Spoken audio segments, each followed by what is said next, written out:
síncope, pues, es un síntoma que se caracteriza pues, por la pérdida súbita, ¿no? y transitoria de la conciencia, ¿no? Asociada con pérdida del tono postural, ¿no? Con recuperación espontánea, completa y rápida, ¿no? Debida sobre todo a una hipoperfusión cerebral. Esta es la causa del síncope, ¿no? La hipoperfusión cerebral global transitoria, ¿no? Con una recuperación rápida de la conciencia, ¿no? Eh, que fue perdida súbitamente, ¿no? Y en forma transitoria. Entonces, el síncope tiene pródromo, o sea, el síncope viene a ser pues la pérdida del conocimiento, ¿no? Es un síntoma, no es una enfermedad, es un síntoma. Y el presíncope pues, viene a ser la sensación de pérdida de conocimiento sin llegar a perderlo, ¿no? En este presíncope tenemos pues los llamados pródromos, ¿no? Como las náuseas, ¿no? El paciente puede comenzar a sentir sensación nauseosa, puede haber sudoración fría, diaforesis, ¿no? Puede haber debilidad, el paciente se siente débil, ¿no? Puede haber cambios visuales, mareos, ¿no? Y hay palidez, ¿no? Pero, como digo, no llega a perder la conciencia como en esta imagen, ¿no? Este ya es un síncope, ¿no? Porque perdió la conciencia, pero el presíncope no llega a perder la conciencia. Entonces, estos son los principales pródromos, ¿no? Del llamado presíncope. Antes de perder el conocimiento, puede el paciente tener estos síntomas, ¿no? Entonces, como es causado, pues, por el síncope, pues, como hemos dicho, es un síntoma, ¿no? Que se caracteriza por la pérdida súbita y transitoria de la conciencia, asociada, pues, a la pérdida del tono postural, ¿no? Con recuperación espontánea, completa y rápida. Y todo esto, pues, debido a la hipoperfusión cerebral, ¿no? Hay una hipoperfusión cerebral, hay una pérdida transitoria de la conciencia y de la postura, ¿no? Y la recuperación, pues, espontánea, ¿no? Sin necesidad, pues, de reanimación ni secuelas neurológicas. Esto es lo que nos define el síncope, ¿no? Y el presíncope, pues, de todo lo que de los síntomas que hemos hablado, ¿no? Es el estado de entudimiento de la conciencia, inestabilidad, ¿no? El paciente, pues, no llega a perder la conciencia, ¿no? Se recupera antes de perderla, ¿no? Presentando, pues, todos los síntomas que hemos nombrado en la diapositiva anterior. Entonces, esta es la definición de síncope, ¿no? El problema pues está en la disminución del flujo a nivel cerebral, ¿no? Hay una disminución de nutrientes, ¿no? Hay pues episodios, ¿no? De alteración a nivel de los mecanismos, de los mecanorreceptores, de los barroreceptores, ¿no? Ante una estimulación del seno, por ejemplo, el seno carotidio. A veces la micción también puede desencadenar esta estimulación de los barroreceptores, ¿no? La diarrea también puede despertar esto y producir una disminución del gasto cardíaco y de la resistencia vascular, ¿no? Que va a dar lugar pues a una disminución de nutrientes y por lo tanto a una disminución de la irrigación cerebral, ¿no? Esto también puede estar asociado a la presencia pues de arritmias, ¿no? Bradiarritmias, o sea, bradicardias severas, taquiarritmias, ¿no? Taquicardias, estenosis, o sea, enfermedades estructurales, ¿no? Como las valvulares, en este caso, una de las más frecuentes que puede llevar al síncope es la estenosis valvular aórtica, ¿no? La cardiomiopatía hipertrófica también, ¿no? Sobre todo cuando hay, pues, una alteración, una cardiomiopatía hipertrófica que altera el tracto de salida del ventrículo izquierdo, ¿no? Y que puede disminuir el flujo sanguíneo a nivel de la aorta y por lo tanto pues a nivel también cerebral, ¿no? Produciendo, llegando el paciente pues a la pérdida de conocimiento transitoria pero con recuperación rápida. En cuanto a la etiología, ¿no? En cuanto a la etiología, por ser el síncope un síntoma y no una enfermedad donde pueden participar distintos mecanismos pues, fisiopatológicos como el neurogénico, ¿no? El ortostático, el arrítmico, ¿no? Es un importante porcentaje de los pacientes, no se puede a veces determinar su causa, ¿no? O sea, uno los examina, no hay nada neurogénico, no hay hipotensión, ¿no? No hay arritmia. Entonces hay un importante porcentaje de pacientes pues, en los cuales no se puede determinar la causa que disminuyó el riesgo cerebral a nivel cerebral, ¿no? Ese es eh, lo que no podemos encontrar, ¿no? Ya hemos visto en la etiología, ¿no? Episodios de arritmia, disfunción aguda del ventrículo izquierdo, cardiopatías, ¿no? Obstrucción del flujo de salida en casos valvulares, un reflejo vasovagal, el ortatismo, ¿no?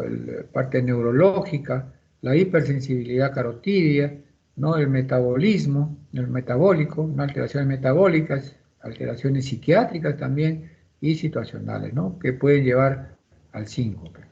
Entonces, en cuanto a la fisiopatología, pues es importante saber que, por ejemplo, en los jóvenes sanos el flujo cerebral pues promedio es de 50 a 60 mililitros por cada 100 gramos de tejido cerebral por minuto, ¿no? 50 a 60 mililitros, ¿no? Por cada 100 gramos de tejido cerebral por minuto, lo que representa pues del 12 al 15% del volumen cardíaco de reposo. Entonces, cuando se altera esto, nos va a llevar pues a una pérdida de conocimiento transitoria, ¿no? Ya que los requerimientos mínimos de oxígeno necesarios para el mantenimiento de la conciencia están entre 3 y 3,5 mililitros, ¿no? De oxígeno por cada 100 gramos, ¿no? Que se alcanza pues fácilmente. O sea, cuando hay una alteración importante, este flujo de 3 mililitros de oxígeno por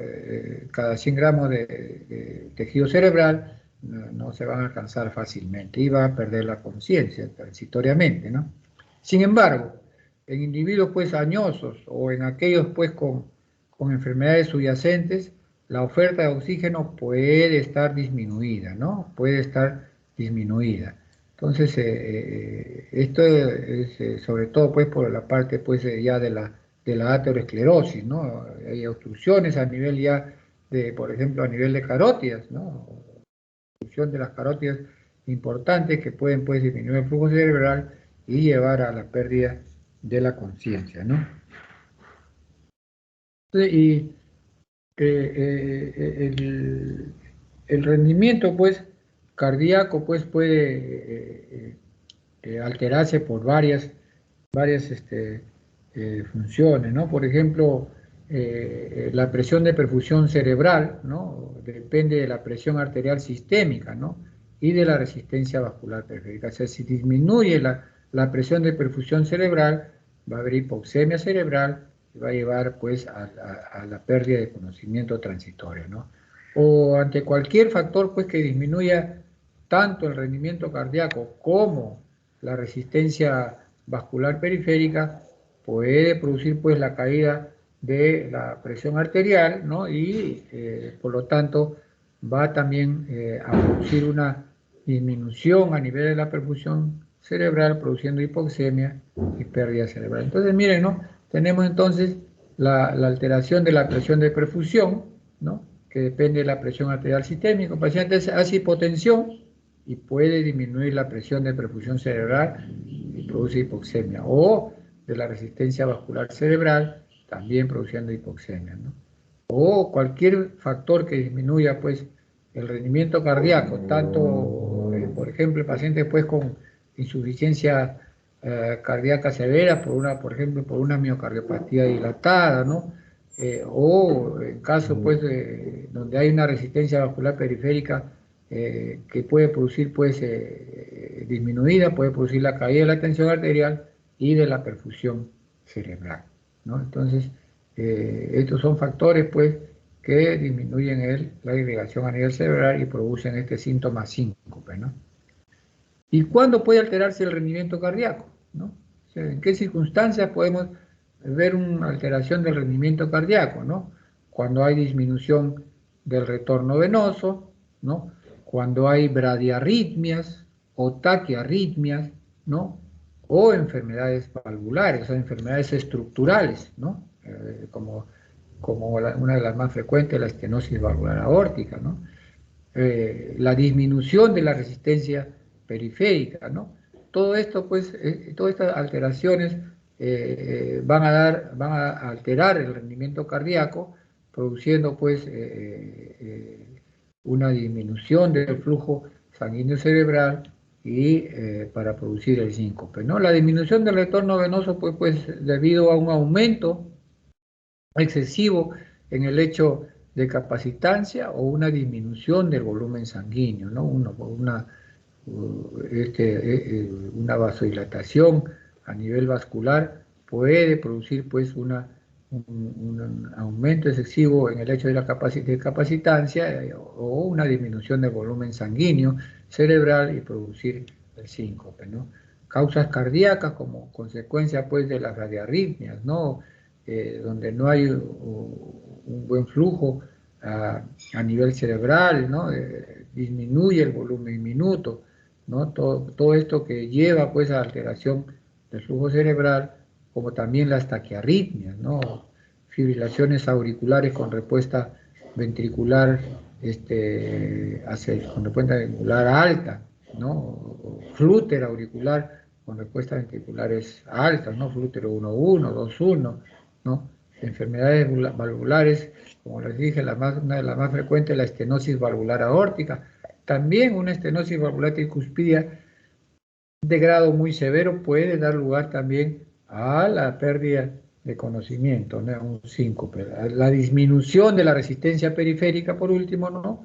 Por una vasodilatación generalizada excesiva, con caída de la presión arterial, como ocurre pues durante el estrés o una incapacidad de aumento de la resistencia vascular al pasar pues a la posición erecta, ¿no? A la posición de pie, ¿no? Entonces, lo que llama pues la hipotensión ortostática, ¿no? El paciente se levanta y bruscamente cae la presión y pierde el conocimiento, ¿no? Entonces, estos son pues los factores que pueden alterar pues el rendimiento cardíaco y llevar a este síntoma síncope. Entonces, en cuanto a la etiología, hemos dicho pues que son, yo los catalogo en tres grandes grupos, ¿no? Neurológico, cardíaco y electrofisiológico, ¿no? Entonces, acá vamos a hablar sobre el neurológico, ¿no? Un síncope cerebrovascular, ¿no? Que resulta pues de una disminución del flujo sanguíneo ocasionada pues por el estrechamiento de los vasos, ¿no? Trombosis o embolia, ¿no? La insuficiencia arterial vértebro-basilar, ¿no? El síndrome del robo de la subclavia, la enfermedad de Takayasu, ¿no? Obstrucción de una carótida no causa pues este síncope, ¿no? Sobre todo viene pues este tipo de patologías, ¿no? Acá vemos un coágulo aterosclerótico, ¿no? Un coágulo con un accidente de placa que obstruye parcialmente o totalmente la arteria, ¿no? Para producir pues hipoxemia a nivel cerebral, ¿no? O sea, desde el punto pues de causa del síncope neurogénico, pues hay el llamado también desmayo vagal, ¿no?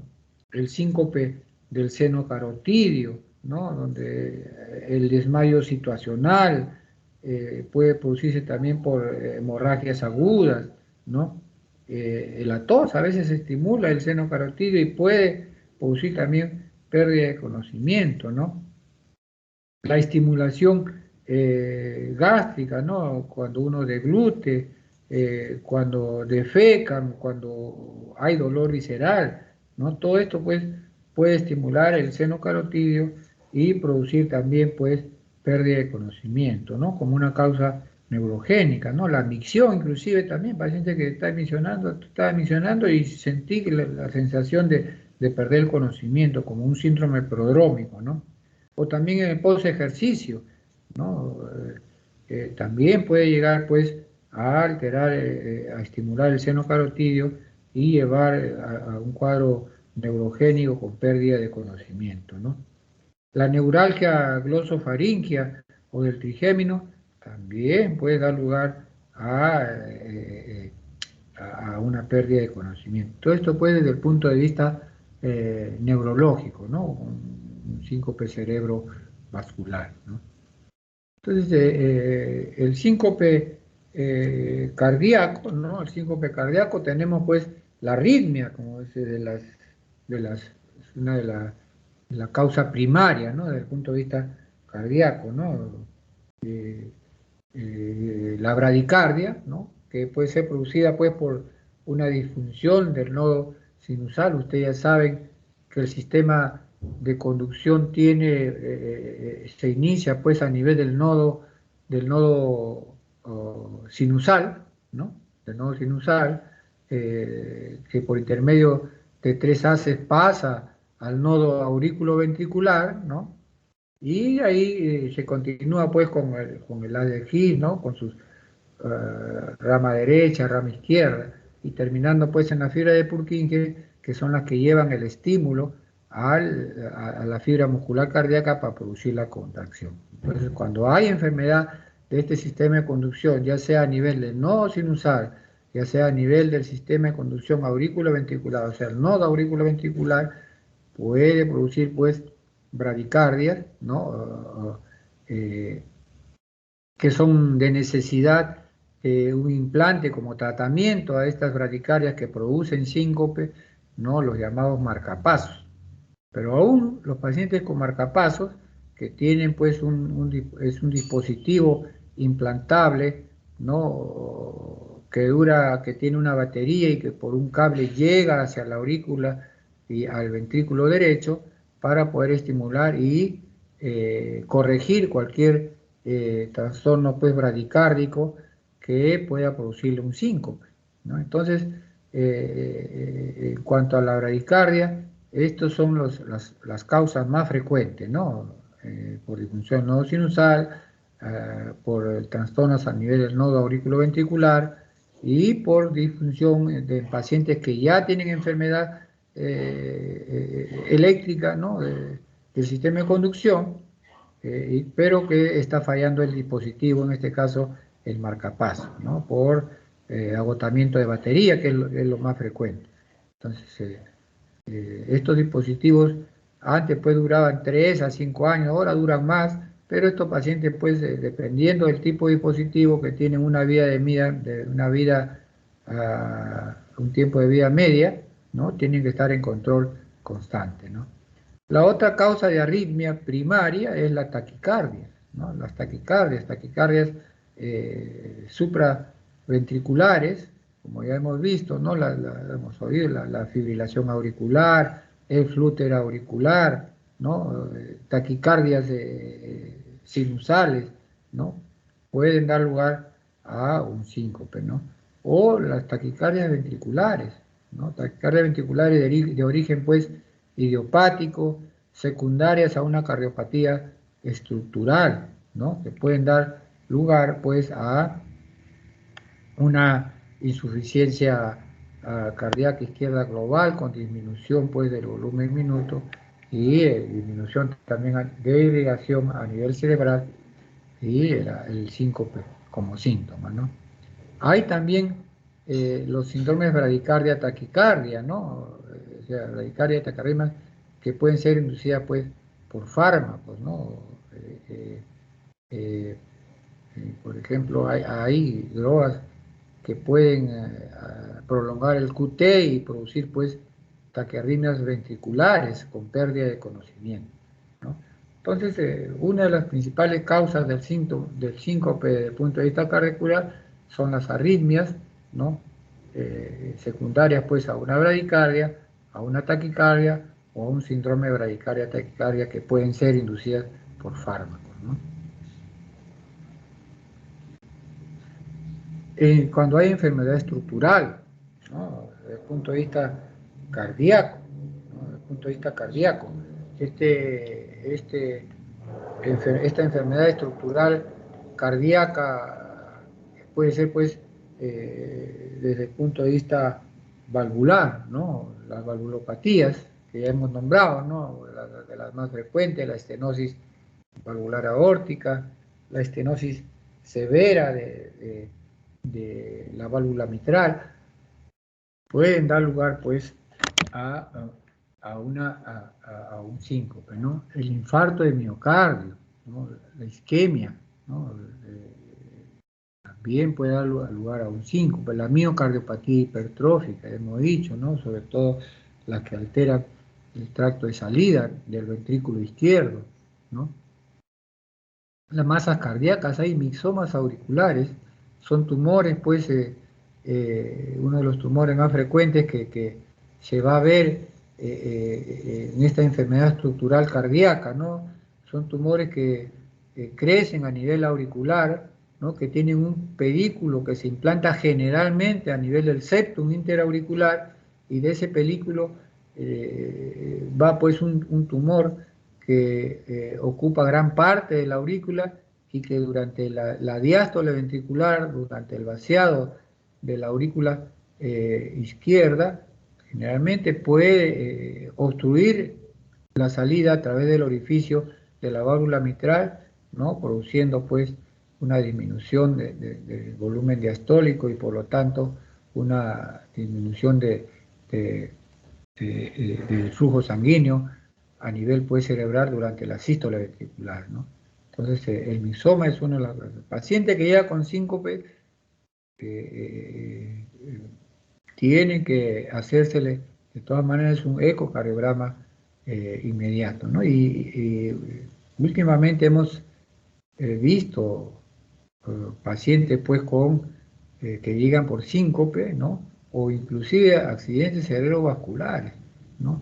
Accidentes cerebrovasculares, ¿no? Por presencia de tumores a nivel de la aurícula izquierda, ¿no? Que han producido este síncope, y que tienen que ser, pues, operados de urgencia, porque esos pacientes se mueren.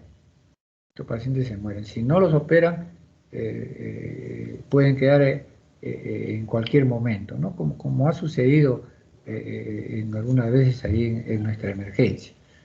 Entonces, otra enfermedad cardíaca, la enfermedad pericárdica, ¿no? El taponamiento, ¿no? Pacientes con pericarditis, o por hemopericardio, por el caso, por ejemplo, de una ruptura cardíaca, ¿no? Que produce un hemopericardio con taponamiento cardíaco, que pueden llevar al síncope también cardiovascular.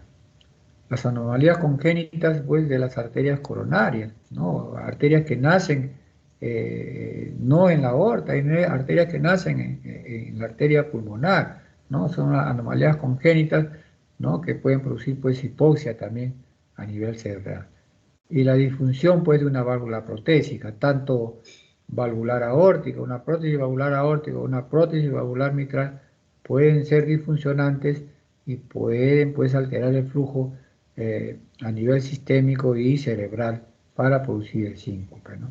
Entonces, estas son, desde el punto de vista de la enfermedad estructural, son, pues, las causas cardíacas más frecuentes, ¿no? Valvulopatía, infarto de miocardio, miocardiopatía hipertrófica, masas cardíacas, tumores, ¿no?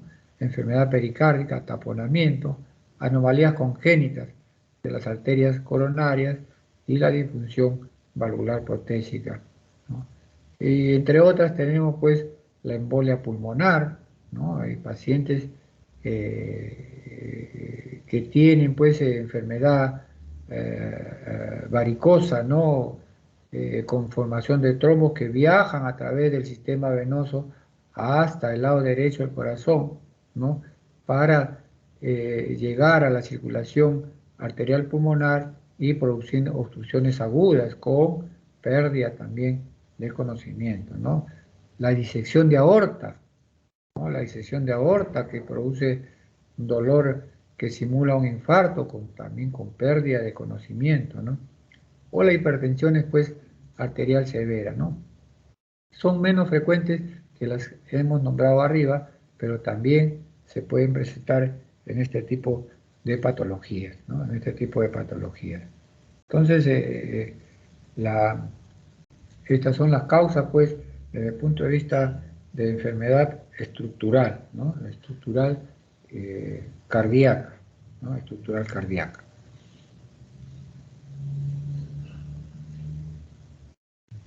Entonces, en el síncope vasovagal, ¿no? En el síncope vasovagal vamos a tener, pues, cuando las células, pues, de nuestro cuerpo precisan más oxígeno, ¿no? Y energía, nuestro cuerpo, pues, recibe estímulos para generar vasodilatación, ¿no? Y mejorar la oxigenación, ¿no? En el síncope vasovagal, ese estímulo para la vasodilatación, ¿no? Ocurre pues en un momento inadecuado, ¿no? Ocurre un momento inadecuado, ¿no? Con pérdida transitoria del flujo sanguíneo cerebral, ¿no? Y la presencia pues de un síncope, ¿no? Por esta pérdida transitoria del flujo sanguíneo cerebral, el paciente va a presentar síncope, ¿no?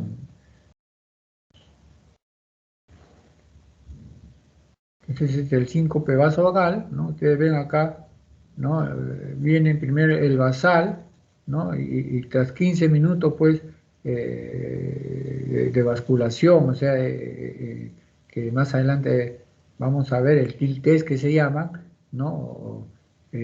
Va a producir, pues, periodos de asistolia, ¿no? De bradicardia severa con pérdida, pues, de conocimiento, ¿no? Con pérdida de conocimiento. Entonces, estos síncope vasovagal también se puede presentar pues en este tipo eh, de patologías, ¿no? En el tipo de síncope. El síncope vascular, ¿no? Es producida por una eh, hipotensión ortostática, ¿no? Esta hipotensión ortostática, la rápida pues, adaptación a los cambios ortostáticos es mediada pues, por vías del sistema nervioso autónomo, ¿no? Y luego pues, se necesitan ajustes adicionales mediados por el sistema pues, neuroendocrino y humoral, ¿no? Entonces los receptores sensitivos principales pues, comprometidos en los ajustes reflejos neurales, pues son los mecanorreceptores arteriales, o sea, los varoreceptores que están localizados en el arco aórtico y en los senos carotídeos, ¿no? Y en los senos carotídeos.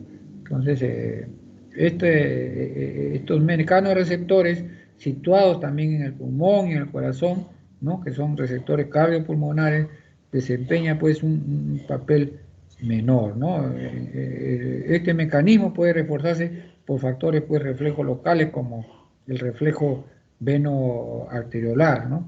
Entonces, las bombas musculoesqueléticas y respiratorias también tienen un rol importante pues en el mantenimiento de la tensión arterial, en la postura erecta, en el promover el retorno venoso, así como el aumento estático pues del tono muscular, ¿no? Que no colabora pues en el aumento del retorno aún sin movimiento, ¿no? La falla de estos mecanismos compensatorios tendría pues un papel importante en un gran número de pacientes con síncope, ¿no? Hay numerosos mecanismos de control, ¿no?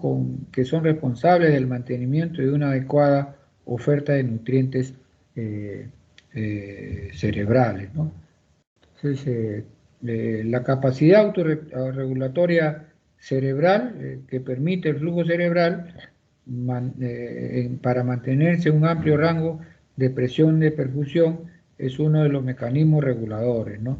Los controles locales metabólicos y químicos que permiten la vasodilatación cerebral en presencia pues de una disminución de la presión arterial de oxígeno o de un aumento de la presión parcial de dióxido de carbono, ¿no? Entonces, la falla transitoria pues, de estos mecanismos o la intervención de otros fármacos ¿no? O de otros factores como fármacos, hemorragias, ¿no?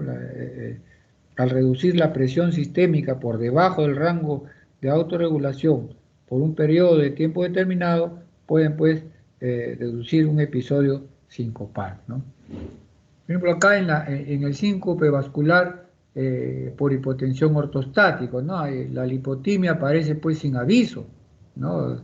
Son pacientes que de un momento a otro pierden pues el conocimiento, ¿no? Y su mecanismo pues es una caída brusca de la presión arterial, ¿no?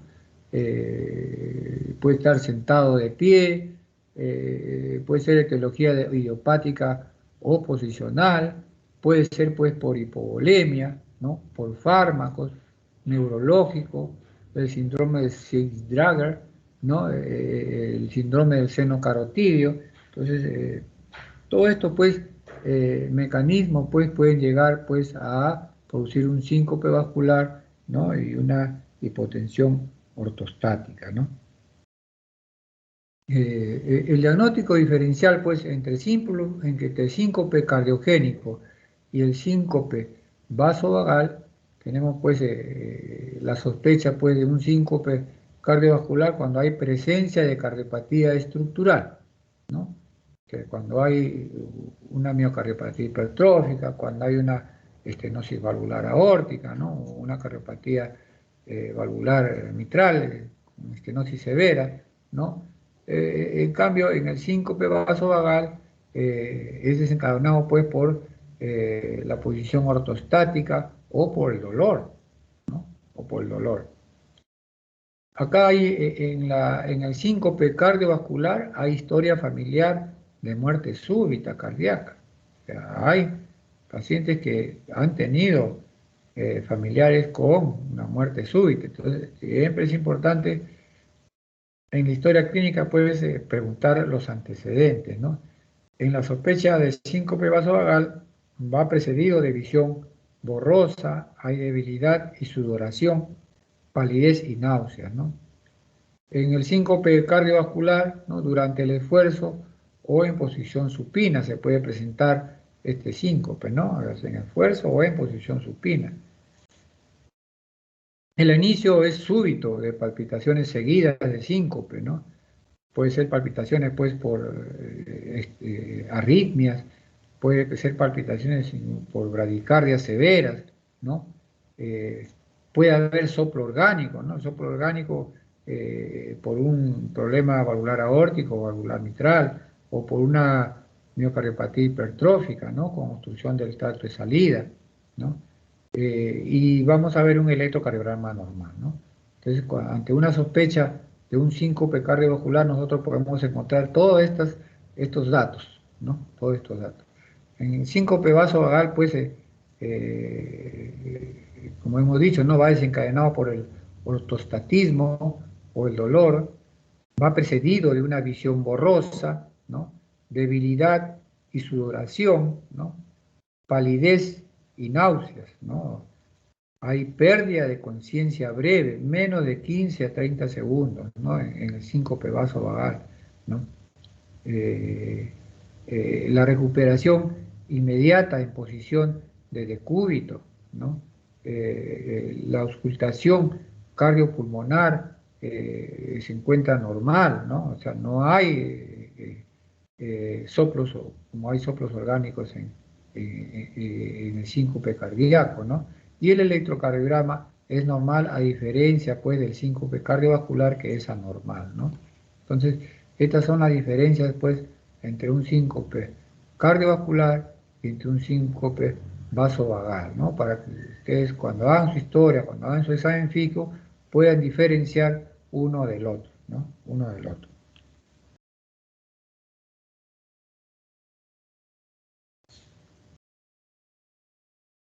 Entonces, cuando nosotros tenemos una historia clínica, un examen físico, una presión, hay que tomar una presión arterial en decúbito y de pie y un electrocardiograma estándar, ¿no? Entonces, cuando tenemos pues un diagnóstico de certeza, ¿no? Un diagnóstico de certeza, eh, por ejemplo, que es un problema estructural valvular aórtico, ¿no? eh, entonces se le da el tratamiento respectivo, ¿no? El estudio y tratamiento respectivo, ¿no? Un ecocardiograma para medir la gradiente, el grado de estrechez de la válvula, ¿no? Y la posibilidad quirúrgica, ya sea cielo abierto o percutánea, ¿no? En caso de una estenosis valvular aórtica, ¿no? Eh, por ejemplo, si luego de haber hecho toda esta historia clínica con hasta un electrocardiograma estándar, si nosotros sospechamos, solamente es una sospecha diagnóstica, ¿no? De que es probablemente cardíaco o de que es producido por un cuadro neurológico, ¿no? O mediado por un probable ortastismo. Entonces tenemos que definir bien esto, ¿no? ¿Qué vamos a hacer? Si hay una sospecha diagnóstica, si es probablemente cardíaco, sería un ecocardiograma, ¿no? Un test de estrés, ¿no? Un Holter, que viene a ser el monitoreo electrocardiográfico ambulatorio de 24 horas, ¿no? El estudio, un estudio electrofisiológico, ¿no? Si alguno de estos es positivo, ver el tratamiento.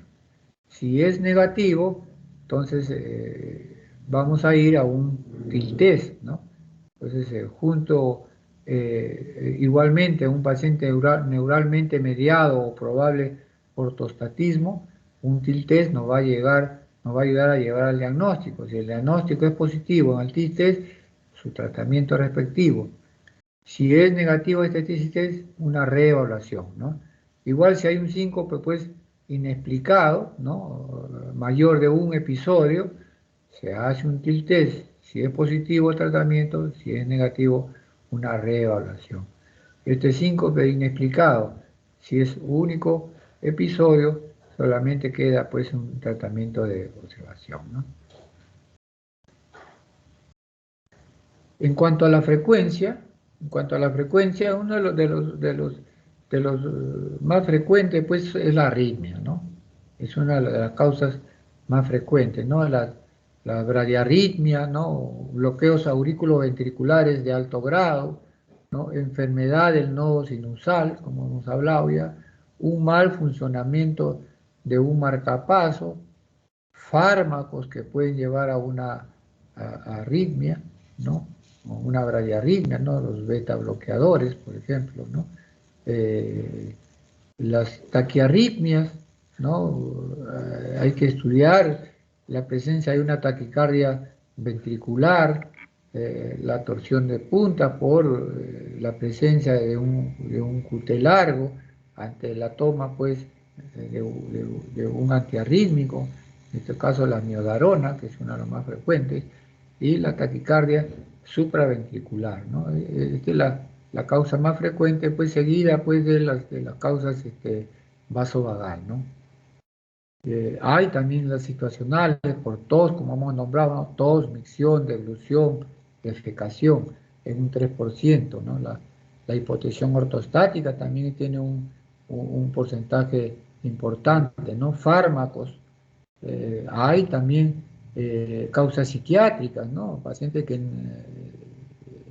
con trastornos mentales pueden dar lugar a una causa de pérdida de conocimiento psiquiátrico. Neurológicas, ¿no? La migraña, el ACV transitorio, el robo subclavio, convulsiones en un 7%, ¿no?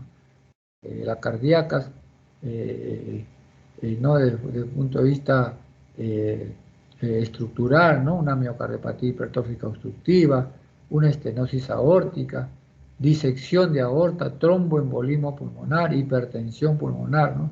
Tumores cardíacos, enfermedad coronaria, taponamiento. Estas causas que acá dicen 3%, probablemente según lo que nosotros vemos en nuestro servicio puede ser un poco más, un poco más. Y entre otras tenemos pues la hipersensibilidad del seno carotidio, ¿no? La hipoglicemia, la hiperventilación, pacientes pues que un estado tensional, emocional, hiperventilan, ¿no? Y van a producir pues una hipoxemia cerebral produciendo, o la hipoglicemia, ¿no? Pacientes que siempre les pongo yo ese ejemplo de pacientes pues de edad que van a su consulta externa temprano al hospital y no toman desayuno, ¿no? Y de repente pues tienen pues esa pérdida de conocimiento transitoria con recuperación total de la conciencia rápida, ¿no? Y hay de causas desconocidas hasta en un 39%. Entonces, estas son las causas y frecuencia relativa del síncope, ¿no? Este es el sistema de conducción, ¿no? De la cual hablamos, ¿no? Ustedes saben que acá está el nodo sinusal en la desembocadura de la vena cava superior con la aurícula derecha.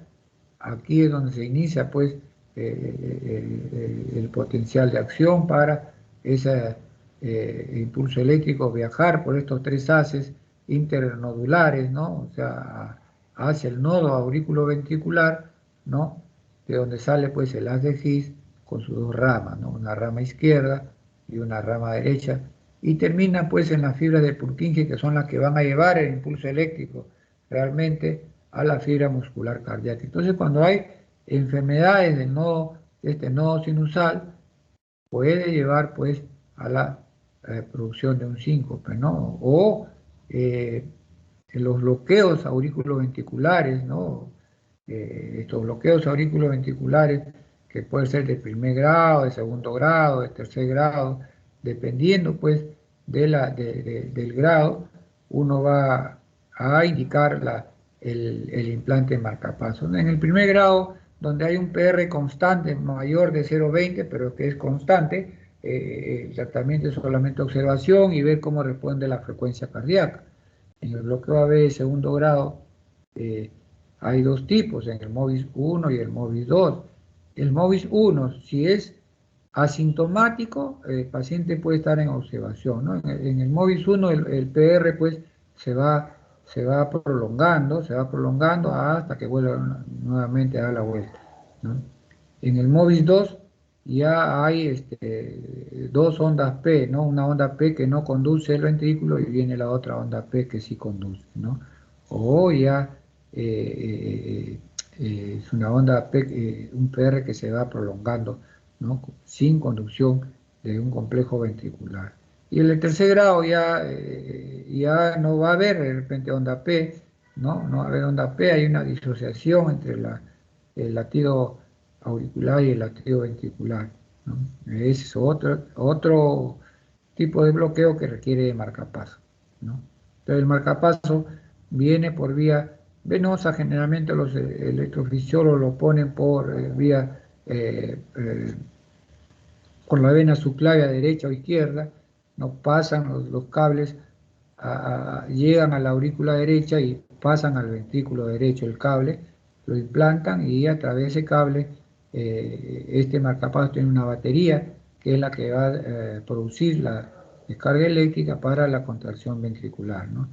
Esos son los unicamerales, hay marcapasos bicamerales donde se pone un cable en la aurícula y otro cable en el ventrículo, ¿no? Entonces, estos son alteraciones, pues, del sistema de conducción que producen, pues, sobre todo bradiarritmias, ¿no? Ustedes ven acá un ritmo sinusal, todos los complejos van precedidos de una onda P normal, ¿no? Y acá ustedes ven acá un complejo normal y el paciente hace una sistolia prolongada. Esta sistolia cuando dura más de 2,5 segundos, o sea, las pausas sinusales que le llamamos, dura más de 2,5 segundos, son pacientes que son candidatos al implante pues, de marcapaso, ¿no? Miren ustedes acá, acá al parecer hay una onda P que no conduce un ventrículo, acá otra onda P que sí conduce un ventrículo, pero con un PR largo, ¿no? Un PR largo. El PR, ustedes saben, normalmente dura pues de 0,12 a 0,20. Cuando tiene más de 0,20 centésimas de segundo, se habla de bloqueo AB. Cuando tienen menos de 0,12 centésimas de segundo, se hablan de los síndromes taquicárdicos, ¿no? Producen taquicardia, taquiarritmias supraventriculares. Entonces, como el síndrome de Wolff-Parkinson-White, hay un PR corto y cuya vía, hay una vía anómala por la cual va el impulso eléctrico y pasa tan rápido que produce pues taquicardia, ¿no? Entonces, los mecanismos pues, de control de una adecuada oferta de nutrientes cerebrales, tenemos pues la capacidad autorreguladora cerebral que permite el flujo cerebral mantenerse en un amplio rango de presión de perfusión, ¿no? Hay una capacidad autorreguladora cerebral. Hay controles locales metabólicos y químicos que permiten la vasodilatación cerebral en presencia pues, de una disminución de la presión parcial de oxígeno o un aumento de la presión parcial de dióxido de carbono, ¿no? La baja tensión de dióxido de carbono es la causa principal de elevación de la resistencia vascular cerebral y provoca pues hipoperfusión cerebral. Entonces, este es un mecanismo, ¿no? de el aumento pues eh, la disminución, una baja tensión de dióxido de carbono que va a producir pues un aumento de la resistencia vascular cerebral y va a producir hipoperfusión e hipoxemia cerebral, ¿no? Los ajustes también de la frecuencia cardíaca, ¿no? Es otro mecanismo de control de una adecuada oferta de nutrientes, ¿no? Los ajustes de la frecuencia cardíaca, la contractibilidad, ¿no?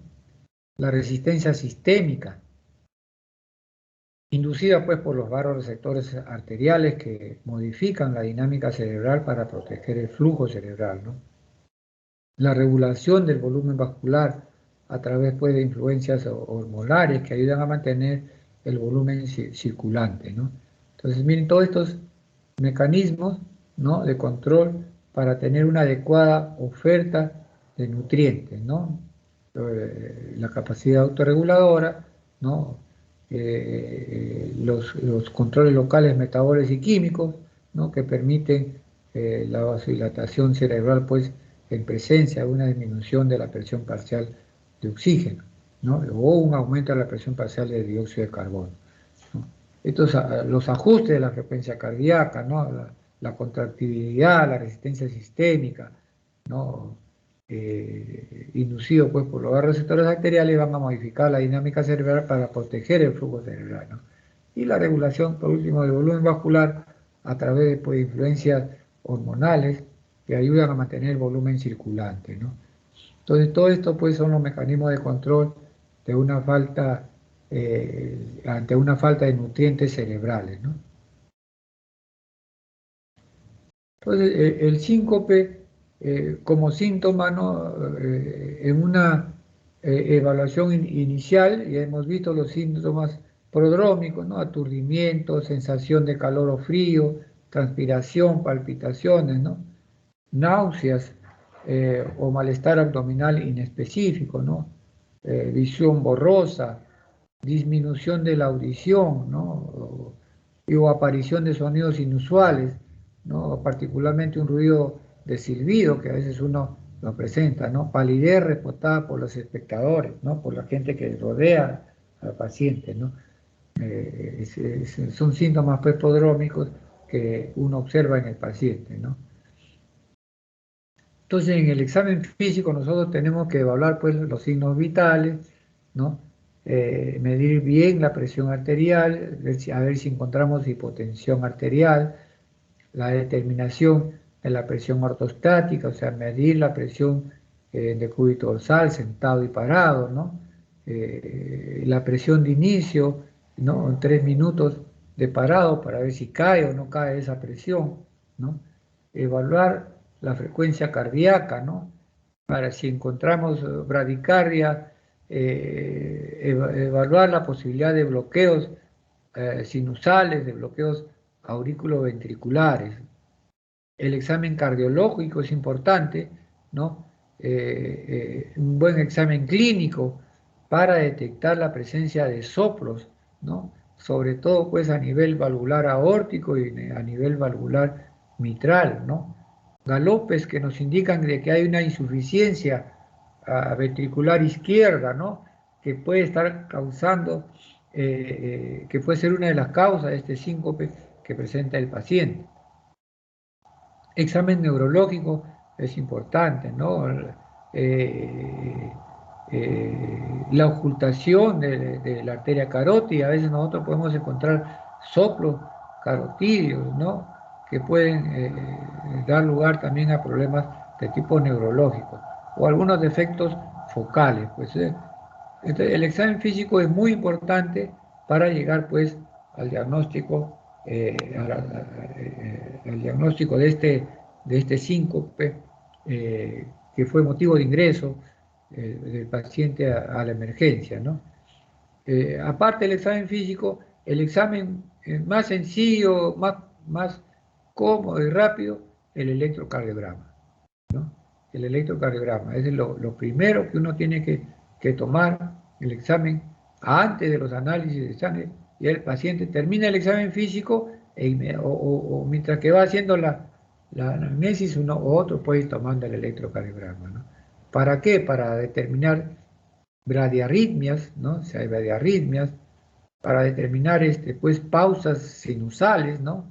Esas pausas sinusales que hemos visto en el electrocardiograma anterior, ¿no? Donde hay un silencio, no hay latido ventricular, no hay complejo QRS, que viene a ser la despolarización ventricular, ¿no?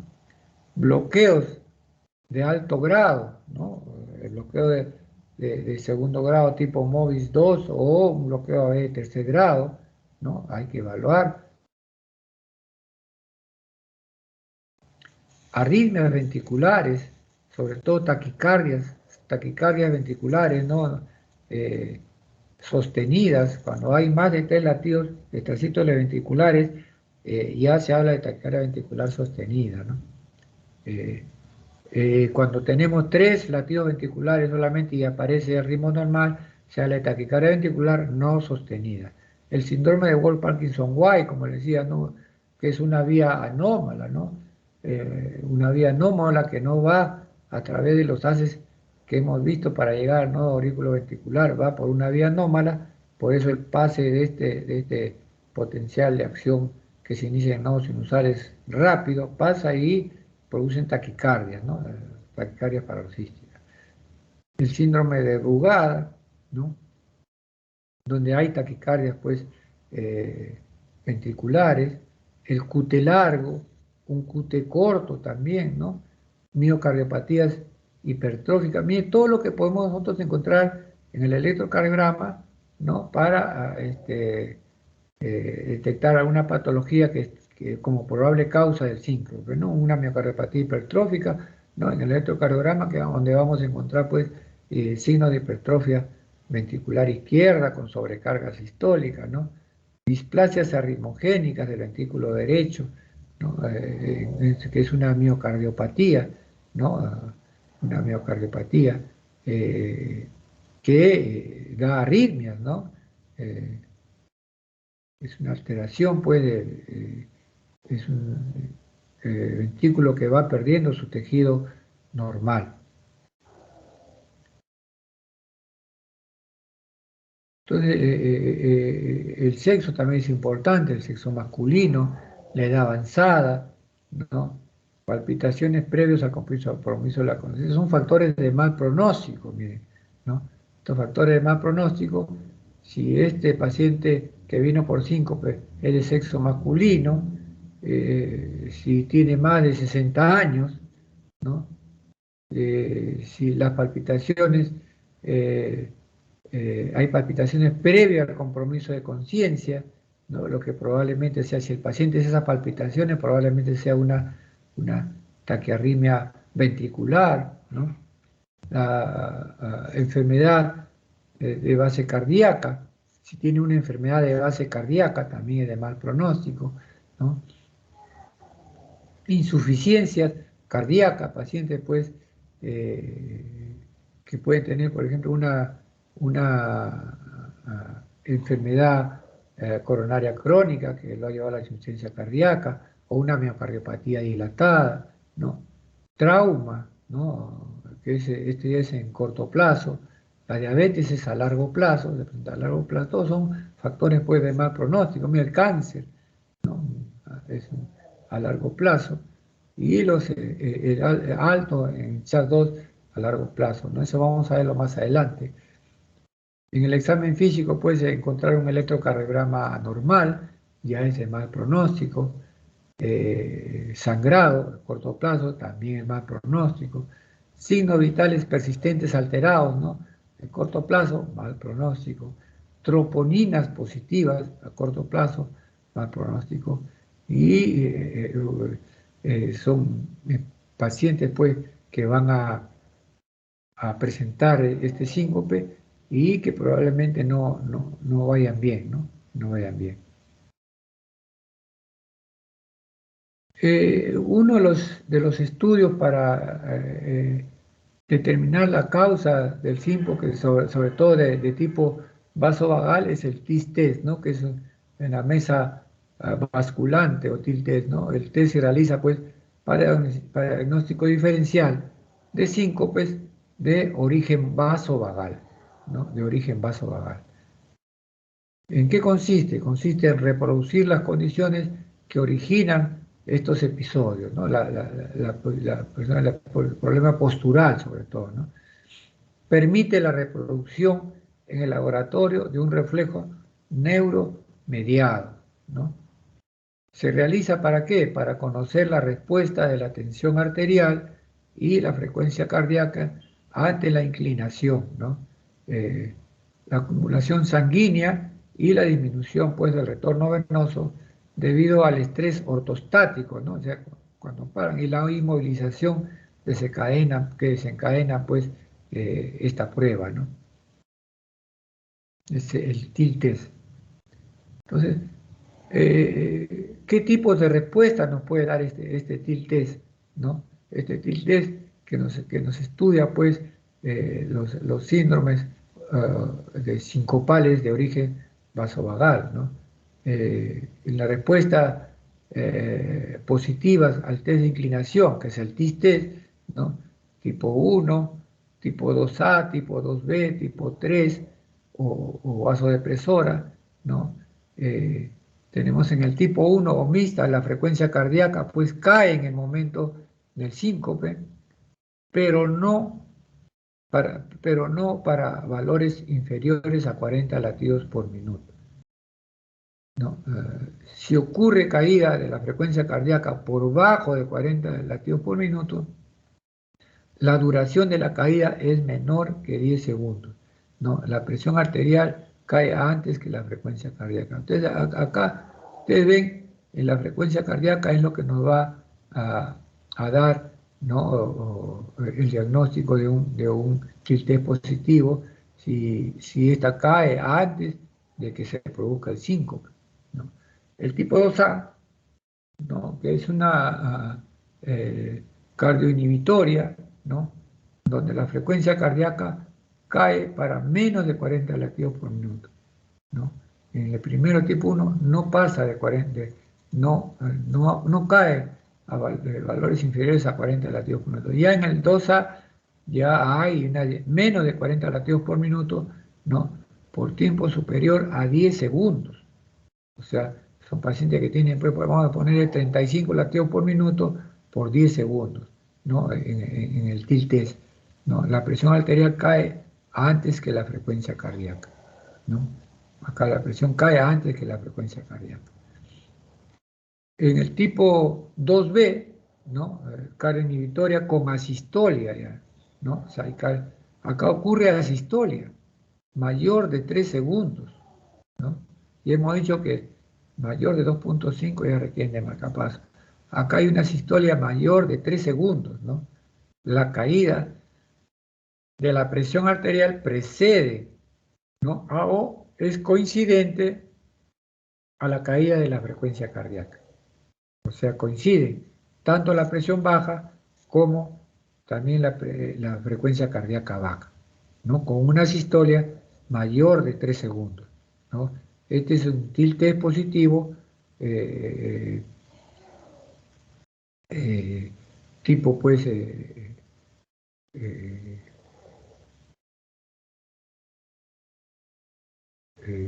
tipo 2B con cardioinhibitoria con asistolia, ¿no? En la tipo 3 o vasodepresora, ya la frecuencia cardíaca no cae más del 10% en relación al pico en el momento del síncope, ¿no? Acá la frecuencia cardíaca no cae más del 10% en relación al pico en el momento del síncope, ¿no? Entonces, estos son los tipos de respuestas positivas, ¿no? Hay una excepción 1, la incompetencia cronotrópica, donde no hay aumento significativo de la frecuencia cardíaca durante la inclinación. Esto es menor del 10% de la frecuencia cardíaca preinclinación, ¿no?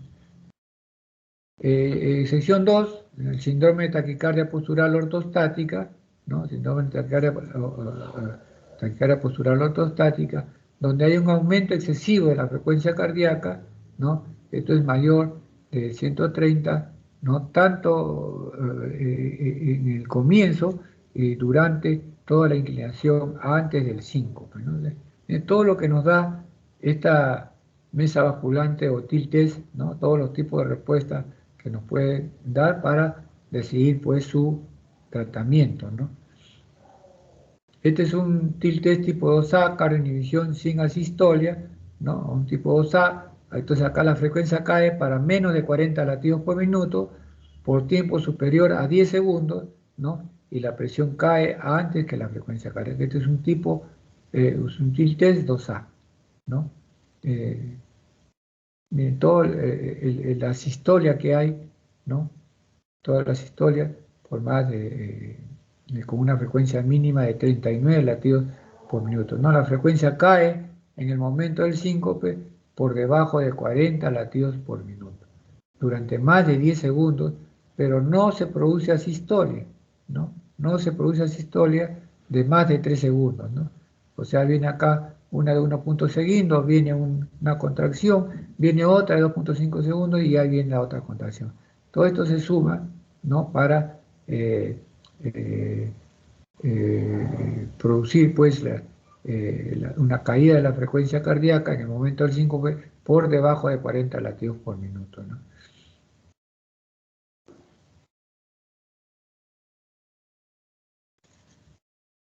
Entonces, el tratamiento, o sea, el tratamiento del síncope depende de la causa, pues, ¿no? El tratamiento del síncope depende de la causa, porque hemos dicho que el síncope no es una enfermedad, es un síntoma. Entonces, hay tratamientos farmacológicos, ¿no? Dependiendo, como le digo, de qué es lo que le causó el síncope al paciente, ¿no? Hay muchos tipos de tratamientos, a veces que no son efectivos, ¿no? Hay a veces combinación de fármacos, beta bloqueadores, ¿no?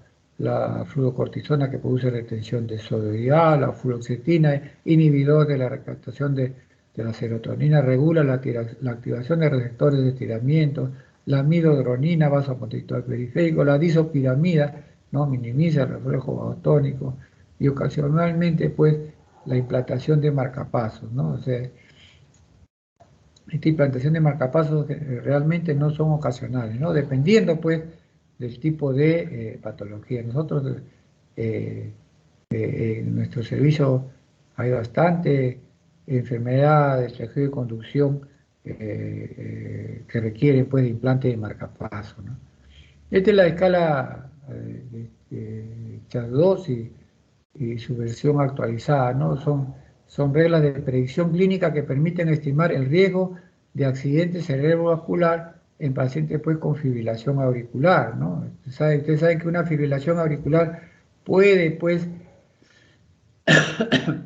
producir una embolia cerebral, por estos pacientes que tienen fibrilación auricular tienen que ser anticoagulados, sí o sí, cuando son de fibrilación auricular permanente, ¿no? Pues es una arritmia, es la arritmia más frecuente, es una arritmia más frecuente que predispone pues a la ocurrencia de accidentes cerebrovasculares tromboembólicos, ¿no?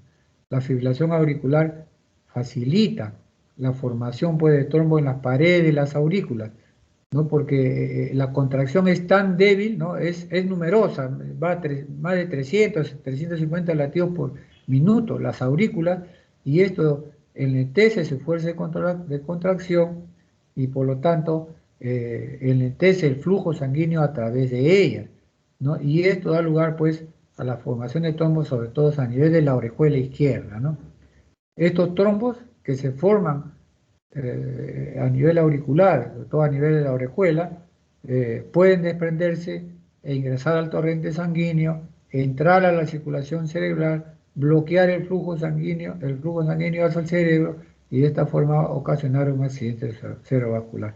Es por ello que se utiliza las escalas como estas, ¿no? Como la escala de CHADS-2, S2, para determinar el riesgo de accidente cerebrovascular y justificar sobre todo el inicio de tratamiento anticoagulante.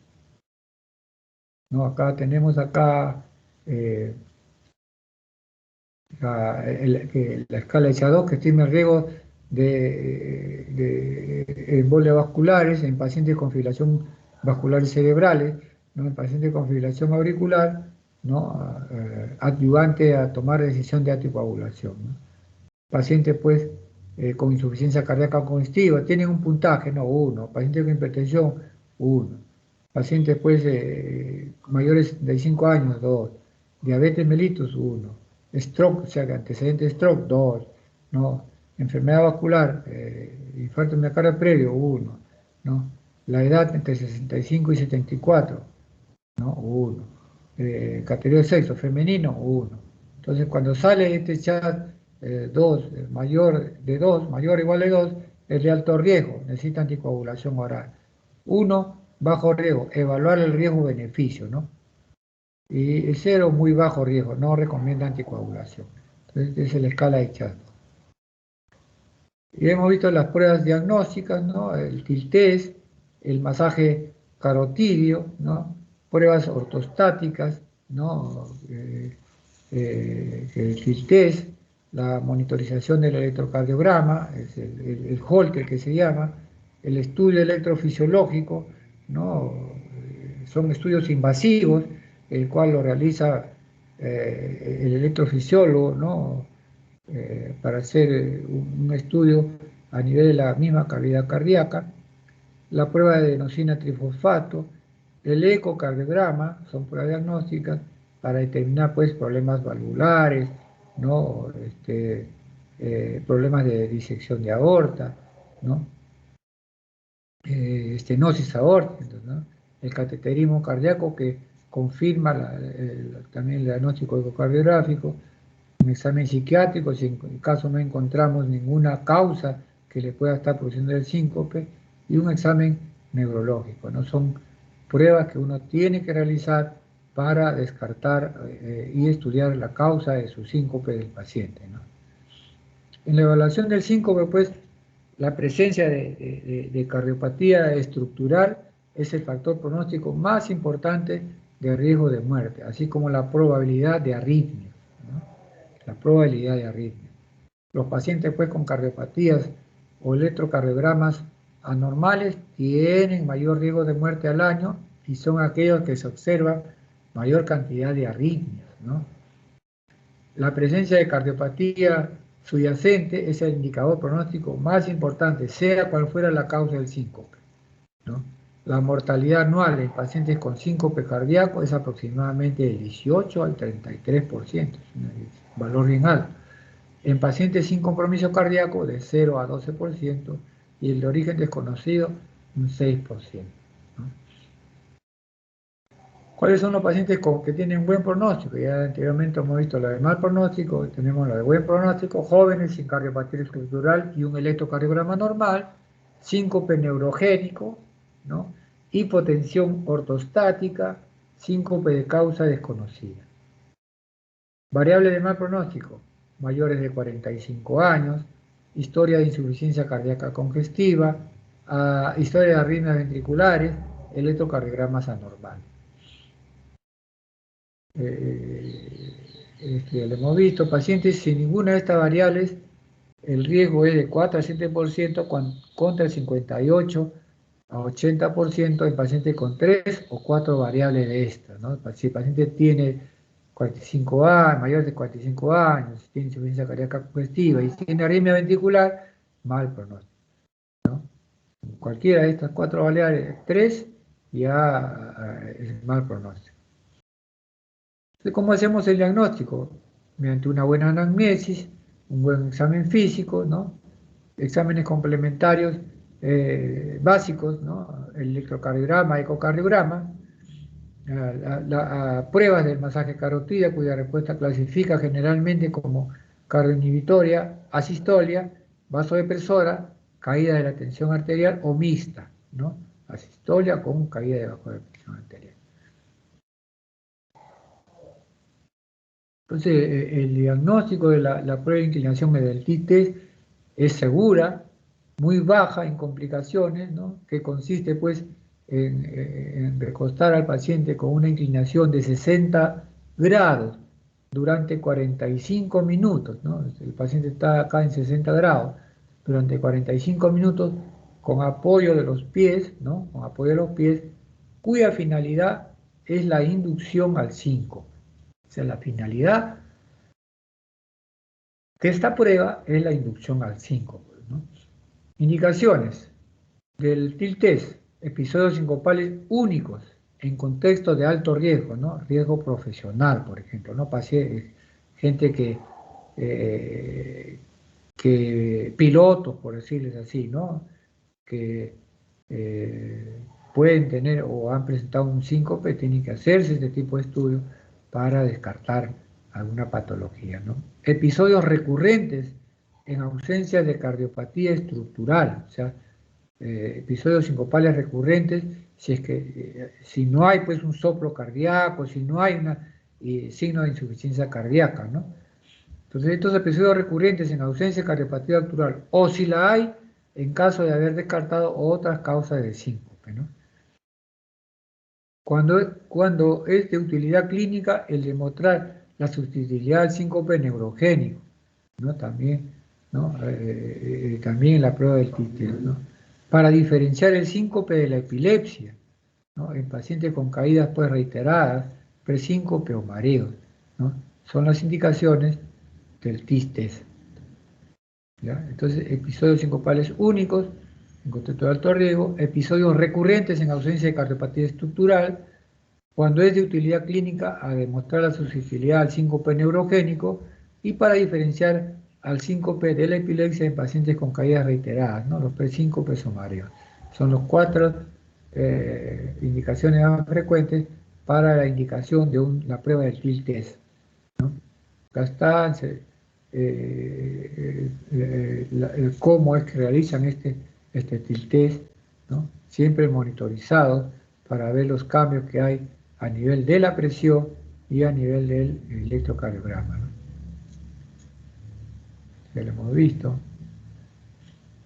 Entonces, el diagnóstico del síncope pues, nos ayuda, pues, como hemos visto, el monitoreo electrocardiográfico, el Holter, que es un procedimiento diagnóstico para detectar arritmias, ¿no? Enfermedad del tejido de conducción, ¿no? Entonces, el papel del Holter, pues, en el síncope no puede evaluarse en forma aislada. Debe guiarse por los resultados de la historia clínica, el examen físico y las pruebas objetivas, ¿no? Está indicado en pacientes pues, con cardiopatía estructural con síntomas frecuentes, ¿no? El monitoreo electrocardiográfico es muy importante, ¿no? Le voy a contar un caso que pasó en un hospital, ¿no? El paciente, no en un hospital, en una clínica, el paciente fue a la consulta por pérdida de conocimiento. Al examen el médico no, no encontró nada patológico, ¿no? Pero ya el cuadro clínico, inclusive el electrocardiograma salió normal, ¿no? Pero indicó el Holter que se lo puso en forma inmediata, el mismo día de la consulta, ¿no? Y el paciente va a su casa, tranquilo, eh, eh, y amanece muerto, amaneció muerto, pero ya estaba con el Holter, ¿no? Entonces, ¿qué pasó con el paciente? El paciente durante el sueño hizo taquicardia primero ventricular y fibrilación ventricular y falleció. Pero felizmente que eso quedó demostrado en el Holter, ¿no? Porque se vio los cambios así como un libro, pero desgraciadamente pues el señor falleció, ¿no? Entonces, esta es la importancia de este examen. El paciente puede estar bien a la hora de la evaluación y va a su casa y comienza a presentar los síntomas que pueden ser grabados en este electrocardiograma de Holter, que es un monitoreo continuo, ambulatorio del electrocardiograma que nos ayuda a detectar pues, arritmias, ¿no? Y enfermedades del tejido de conducción, ¿no? Bloqueos auriculoventriculares, ¿no? El papel pues, del Holter en el síncope no puede evaluarse en forma aislada, debe guiarse por los resultados de la historia que usa el examen físico, ¿no? Y las pruebas objetivas. Está indicado en pacientes con cardiopatía estructural con síntomas frecuentes, ¿no? Este es el aparatito del Holter, ¿no? Donde se monitoriza como si fuera un electrocardiograma y el electrocardiograma es este aparatito chiquito que le va tomando el trazado durante las 24 horas del día, ¿no? Hay pues ya aparatos, inclusive Holters subcutáneos, que se colocan pues 5, 6, 7 días, ¿no? Para detectar enfermedad pues del tejido de conducción, taquiarritmias ventriculares que no son detectadas a veces en 24 horas. Entonces tienen que ser monitorizados más tiempo, ¿no? Es la forma como lo una de las formas como monitorizan al paciente. Acá está el aparatito que va tomando el electrocardiograma, ¿no? Si el paciente tiene unos botones que si sienten alguna molestia en determinada hora, presionan el botón y ese botón marca la hora en que pasó la molestia y es revisado pues durante la evaluación de este trazado de 24 horas, ¿no?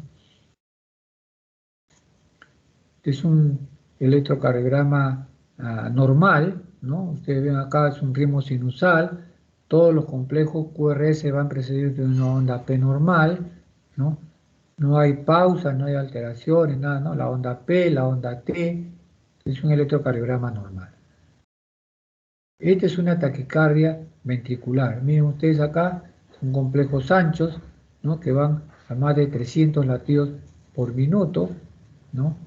Y esta taquicardia ventricular puede transformarse en fibrilación ventricular. Miren esas formas, estas son contracciones ventriculares anómalas, ¿no? Esta fibrilación ventricular se considera como un paro cardíaco, ¿no? Como un paro cardíaco.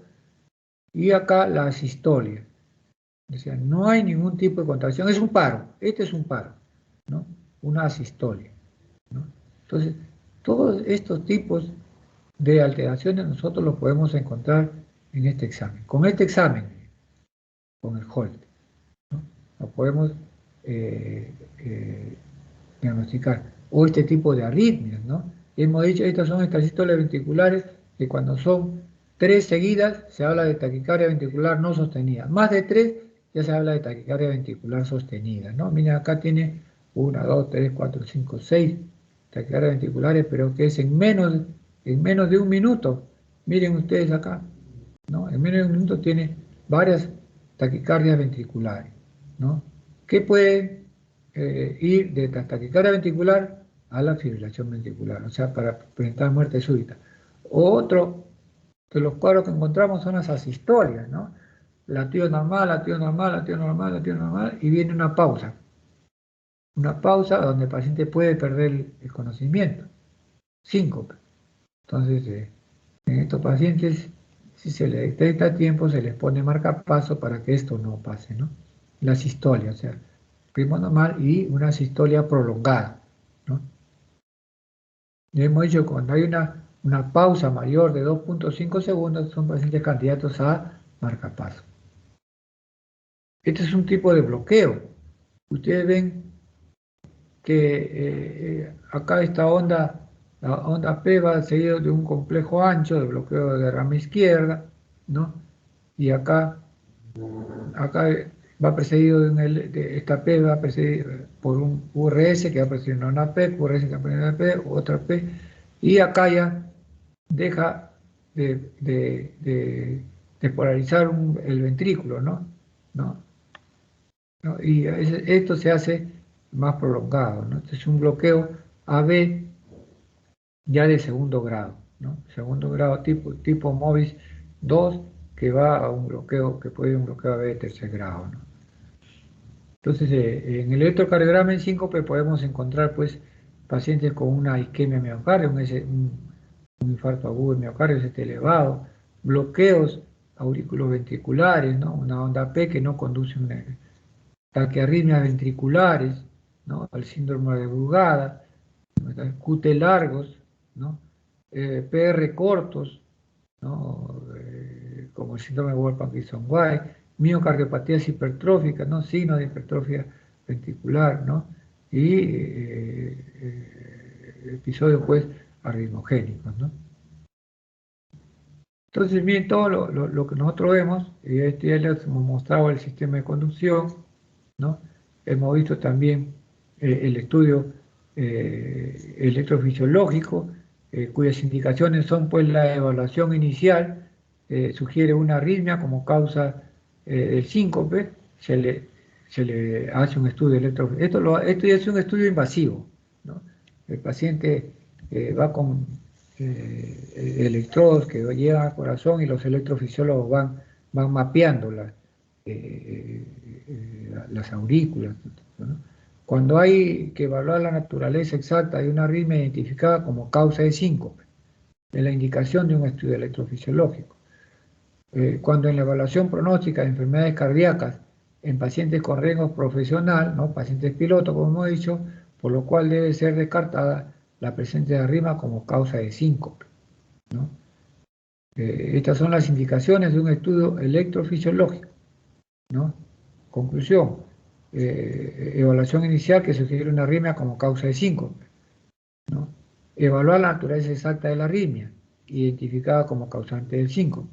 Evaluación pronóstica de enfermedades cardíacas en pacientes con riesgo profesional, ¿no? En presencia de arritmia como causa de síncope. No está indicada en pacientes sin cardiopatía estructural, sin síncope asociados con palpitaciones y electrocardiograma normal, ¿no? El estudio electrofisiológico, ¿no? Este estudio electrofisiológico consiste, pues, en la colocación de electrodos intracardíacos para registro y estimulación miocárdica para objetivar el diagnóstico de arritmias y bloqueos cardíacos y el tratamiento de los mismos a través de la ablación. O sea, si los electrofisiólogos encuentran un área de arritmia, ellos lo hacen ablación, ¿no? Estos son los electrodos con los cuales ellos estudian las diferentes zonas para estimular, hacer un registro de estimulación miocárdica para objetivar el diagnóstico de arritmias, ¿no?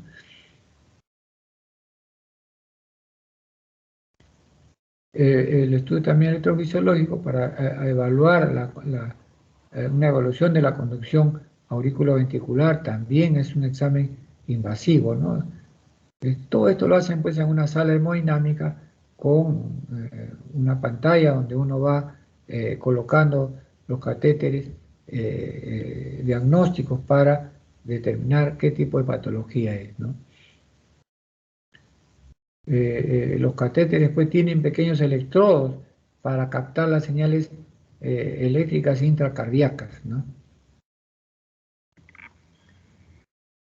Otra prueba para el diagnóstico simple es la prueba de la adenosina, ¿no? Que es un nucleósido de purina endógeno, bloquea la conducción del nodo auriculoventricular y la actividad sinusal, causa pausas ventriculares prolongadas por bloqueo AB que se consideran responsables de ataques espontáneos, ¿no? Se utiliza por su vida media corta de aproximadamente 10 segundos. No debe usarse en pacientes con asma grave por su efecto vasoconstrictor, ¿no? La interpretación del resultado se basa exclusivamente en la pausa cardíaca. Hay una pausa, un silencio. Un valor mayor de 6 a 10 segundos, aún si son interrumpidas por escapes ventriculares, se considera patológico, ¿no? Puede identificar a pacientes con síncope secundario y un bloqueo AB transitorio, aún en aquellos con estudios electrofisiológicos normales, ¿no? Entonces, pruebas de la adenosina. Estas son las pruebas, pues, de esfuerzo que se hace también para detectar pues enfermedades isquémicas que pueden dar lugar pues a taquiarritmias, ¿no? La evaluación neurológica también es importante y psiquiátrica, ¿no? El origen psicógeno del síncope, este está indicada en pacientes en quienes la pérdida de conciencia no se debe a síncope, ¿no? O sea, es de otra etiología que puede ser de tipo psiquiátrico, ¿no? O cuando se sospecha una falla autonómica o síndrome de robo en los casos neurológicos. Ya hemos visto estas pausas que produce el tilt test de pacientes. Entonces, hay que diferenciar también síncope de una crisis convulsiva, ¿no? El síncope puede ser desencadenado por el dolor, la adicción, la emoción, es una de las causas, ¿no? Hay pródromos, sudoración, palidez, eh, movimientos amplios, rítmicos, rigidez, automatismos, ¿no? Hay mordedura de lengua en la punta, a veces pérdida de control de esfínteres poco frecuente, ¿no? Este es poco frecuente, ¿no? Proscrito, recuperación completa y espontánea, amnesia en episodios poco frecuentes. En la convulsiva es espontáneo, no es desencadenado como en el síncope, ¿no? Luces, sonidos. Acá hay pródromos, acá hay un aura, epigastral, olor fuerte, ¿no? Movimientos pequeños, asincrónicos, acá son amplios, ¿no? Y rítmicos. Después, pérdida de conciencia. Mordedura de lengua, ¿no? Lateral, dice, pérdida de control esfínteres frecuente, ¿no? Acá la pérdida de control es poco frecuente, esfínteres. Está proscrito, confusión, recuperación, amnesia, ¿no? Episodios frecuentes, ¿no? Entonces la diferencia entre una crisis convulsiva y el síncope. El síncope en niños y en jóvenes no. Puede deberse pues a un cuadro neurocardiogénico, arritmia por síndrome de Cute largo, síndrome de Wolff-Parkinson-White, cardiomiopatías hipertróficas obstructivas y crisis controversias, ¿no? Crisis conversivas, ¿no? Tratamiento, como he dicho, depende pues de la causa, ¿no? Que lo puedo determinar si no está en paro cardiorrespiratorio, paciente en decúbito supino, exploración clínica inmediata, sospecha de síncope por procesos cardiológicos agudos con ingreso hospitalario urgente, ¿no? Arritmias, cardiopatías isquémicas, neurisma, disecante de aorta, taponamiento, etc. Ya hemos visto el tratamiento farmacológico. Esta es una pequeña historia clínica, ¿no? De una mujer de 68 años con antecedente de cardiopatía coronaria, con bypass aorto coronario hace 3 años, ¿no? Diabética, insulino dependiente, tiene factores de riesgo, ¿no? Fue hospitalizada en varias ocasiones y le realizaron los siguientes estudios. El electrocardiograma que mostró bloqueo completo de la rama izquierda del haz de His, ¿no? Evaluada por neurología, quien indicó electroencefalograma de resultado normal y una tomografía cerebral que también fue normal, ¿no? Descartándose causas neurológicas del síncope, ¿no? Un estudio de perfusión miocárdica con talio fue negativa para isquemia miocárdica y un ecocardiograma de resultado normal con función ventricular conservada, ¿no? Con función conservada. O sea, el paciente que tiene un bypass aortocoronario le hace un test de perfusión miocárdica y fue negativa para isquemia. Lo que quiere decir que los puentes están funcionando bien, ¿no? Y un ecocardiograma normal con función ventricular conservada, lo que quiere decir que el bypass aortocoronario que le pusieron hace 3 años está funcionando bien, ¿no? Entonces, ¿y por qué fue derivada la paciente? Fue derivada por un síncope recurrente, ¿no? Refiere que en los últimos 6 meses ha presentado hasta 8 episodios de pérdida de conocimiento de corta duración, con recuperación rápida. ¿Y cuál es el diagnóstico por síndrome? ¿Qué estudios indicaríamos para la paciente ante el cuadro clínico actual y llegar a un diagnóstico, ¿no? Entonces, este es un síndrome sincopal, ¿no? Que hasta donde hemos hecho los estudios, lo único positivo fue el bloqueo de rama izquierda del haz de His, ¿no? y el cuadro clínico que presenta pues episodio de pérdida de conocimiento hasta en varias oportunidades. Entonces, en esta paciente se le realizó un estudio electrofisiológico para evidenciar trastornos de conducción o taquicardia ventricular inducible y este fue normal. Entonces, ¿qué pasó? Se colocó un holter, ¿no? Se hizo un monitoreo electrocardiográfico ambulatorio continuo, ¿no? Presentando al tercer día, ¿no? Al tercer día un episodio clínico de ingreso, ¿no? O sea, este monitoreo no fue de 24 horas, fue de más días, ¿no? Presentó al tercer día un episodio clínico de ingreso, ¿no? O sea, de pérdida de conocimiento, ¿no? Fue hospitalizado por pérdida de conocimiento, ¿no? Es derivada por síncope, ¿no? Acá presentó al tercer día el episodio clínico, o sea, un episodio sincopal, contrastándose pues el bloqueo aurículo-ventricular completo.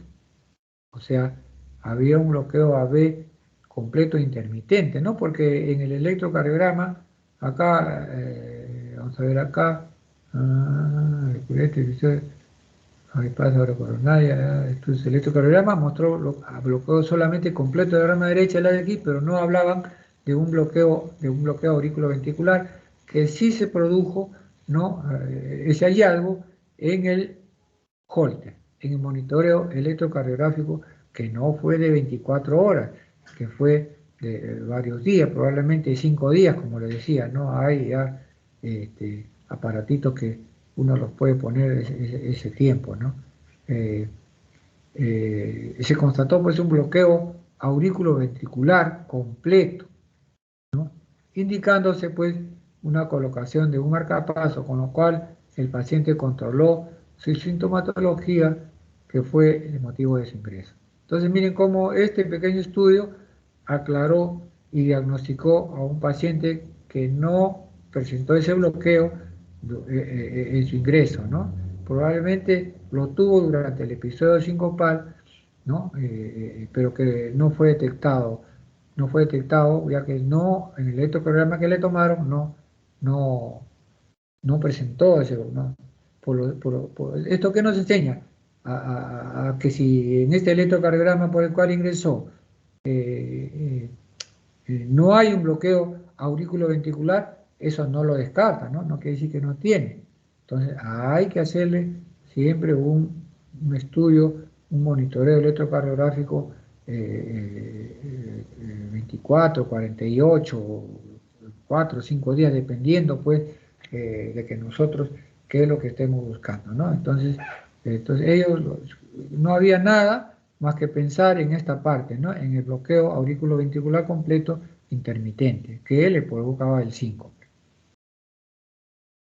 Muy bien, muchas gracias. ¿Alguna pregunta sobre el síncope? ¿Hay alguna pregunta? Doctor, buenas noches. Sí, buenas noches. Sí, una consulta. Por ejemplo, en consultorio ambulatorio, de repente en primer nivel de atención, cuando llega un paciente que presenta esta sintomatología, ¿qué es lo que se debería hacer así de la mano en primero? ¿Qué es lo que se debería hacer? Por lo menos en el primer nivel debería haber un electrocardiograma, un electrocardiógrafo. Debería de haber un electrocardiógrafo, pero no lo hay. No lo hay. Entonces, estos pacientes que llegan con estos cuadros clínicos tienen que ser derivados a un hospital nivel 4, ¿no? Porque es un paciente que tú no sabes que si esa pérdida de conocimiento que tuvo se debe a un cuadro, pues, como en la historia que hemos visto, ¿no? Un paciente que inclusive, habiéndole tomado un electrocardiograma, no encontramos enfermedad del tejido, o sea, un bloqueo auriculoventricular, ¿no? Lo que sí había el bloqueo de rama izquierda del área aquí, pero no se vio el bloqueo auriculoventricular. Entonces son pacientes pues que necesitan de todas maneras un estudio más exhaustivo y sobre todo pues un estudio de Holter, ¿no? Hay muchos pacientes que tienen estos cuadros clínicos sugestivos pues de problemas de enfermedad del tejido de conducción, de taquiarritmias, bradiarritmias, que son que cuando uno los examina a veces no lo puede detectar, ¿no? Pero si tú encuentras a un paciente, lo examinas, o sea, viene por un cuadro de sincopal, ¿no? Con recuperación rápida, lo examinas y encuentras de repente un soplo cardíaco, ¿no? Un soplo de estenosis valvular aórtica, que como les he dicho, es una de las causas eh, de una cardiopatía estructural, ¿no? Que produce pues síncope. Entonces, si nosotros examinamos bien al paciente, o sea, lo sabemos examinar, sabemos diagnosticar, sabemos ajustar un soplo, sabemos qué tipo de soplo es, ¿no? Entonces vamos a tener una sospecha diagnóstica que nosotros la tenemos de tal manera que nosotros tenemos que derivar al paciente a un hospital nivel 4 para poder ser estudiado, porque ya se encontró una probable causa del síncope, ¿no? Por ejemplo, un soplo sistólico aórtico, ¿no? Un mesosistólico aórtico, en el foco aórtico, ¿no? Grado 3, 4, ya esa es una estenosis valvular aórtica severa, ¿no? Entonces, y si no tenemos electro, pues tenemos que mandarlo a un hospital nivel 4, ¿no? Para, sobre todo para hacer un estudio ecocardiográfico, ¿no? Si en caso es valvular, un estudio de Holter, un monitoreo electrocardiográfico, ¿no? Y si no se encuentra nada y los síncopes, el cuadro clínico sigue, un estudio electrofisiológico o un tilt test, o sea, depende pues de lo que uno esté pensando, ¿no? De cuál es la causa de ese electro. Pero un nivel uno creo que le ajusta ahí tensiómetro y el estetoscopio que lleva el médico, porque desgraciadamente así está nuestro sistema de salud, ¿no? Desgraciadamente. ¿Alguna otra pregunta?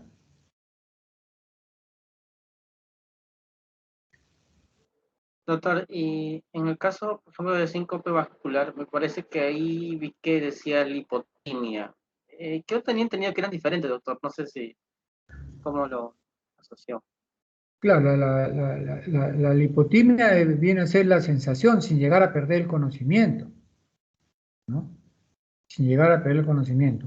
Cuando el problema es vasovagal, hay pérdida de conocimiento, ¿no? Es decir, hay pacientes que son vasovagales, uno inclusive tocándose el cuello estimula el seno carotidio y hacen pues bradicardias, ¿no? Con pérdida de conocimiento. Entonces, eh, la lipotimia pues viene a ser la sensación sin llegar a perder el conocimiento.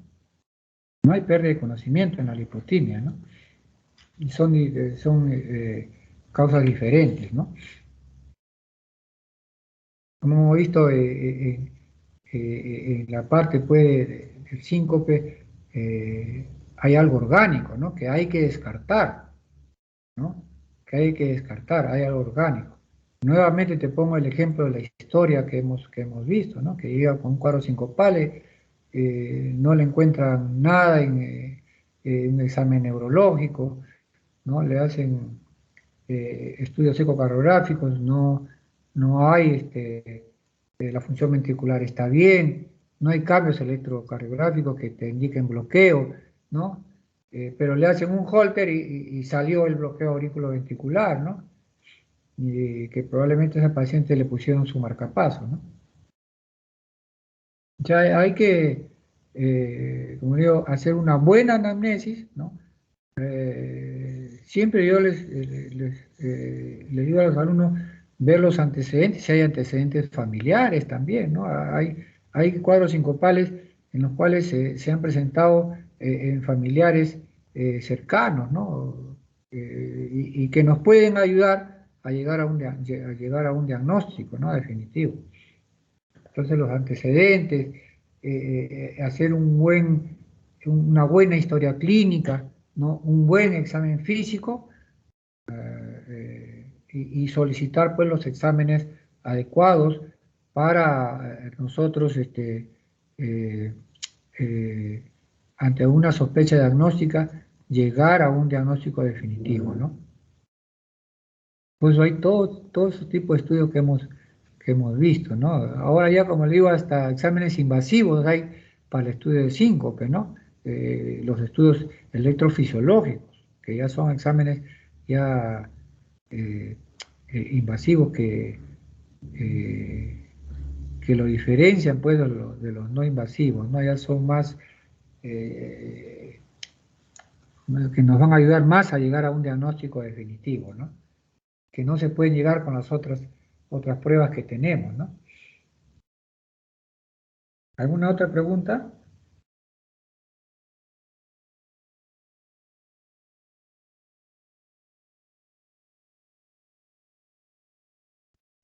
¿No hay más Gracias. preguntas? ¿Sí?